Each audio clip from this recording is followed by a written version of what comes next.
வணக்கம், நான் doctor Christie. 1லேருந்து 5 வயசு வரைக்கும் உள்ள குட்டி பசங்க, ஒரு சில பசங்க அப்படியே ஒட்டுப்புழு மாதிரி ஒட்டிக்கிட்டே இருப்பாங்க. தூக்கி வச்சுட்டே இருக்க சொல்லுவாங்க. எப்போ பார்த்தாலும் நைனேன்னு அழுதுகிட்டே இருப்பாங்க. தூங்கவும் மாட்டாங்க. அது வேணும் இது வேணும்னு கேட்டு அடம் பிடிப்பாங்க. கொடுத்தாலும் அதை வச்சு விளையாடவும் மாட்டாங்க, சிரிக்கவும் மாட்டாங்க. எப்போ பார்த்தாலும் சிடுசிடுன்னு இருப்பாங்க, சினிங்கிக்கிட்டே இருப்பாங்க, அழுதுகிட்டே இருப்பாங்க. ஒரே ஆள்கிட்ட இருக்கணும்பாங்க, மற்ற யார் தூக்கினாலும் போக மாட்டாங்க. அப்படி இல்லை அப்படின்னா அவங்களுக்கு தூங்கவே முடியாமல் உருண்டு பரண்டு அப்படி அரை தூக்கத்துக்கு போவாங்க, திருப்பி சினுங்குவாங்க, அங்கிட்டுக்கிட்டு திரும்பி படுப்பாங்க. நம்மளையும் தூங்க விட மாட்டாங்க, தூக்கியே வச்சுட்ருக்க சொல்லுவாங்க.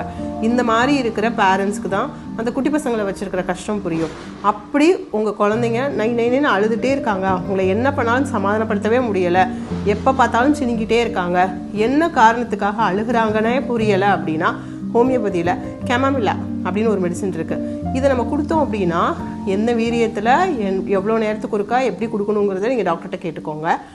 சின்ன பசங்க அவ்வளோ அழகாக செல்லமாக தூங்கிடுவாங்க. இது இந்த மாதிரி குட்டி பசங்களை வச்சுருக்கிற அம்மாவுக்கு நிச்சயமாக ஹெல்ப் பண்ணும். ட்ரை பண்ணி பாருங்கள்.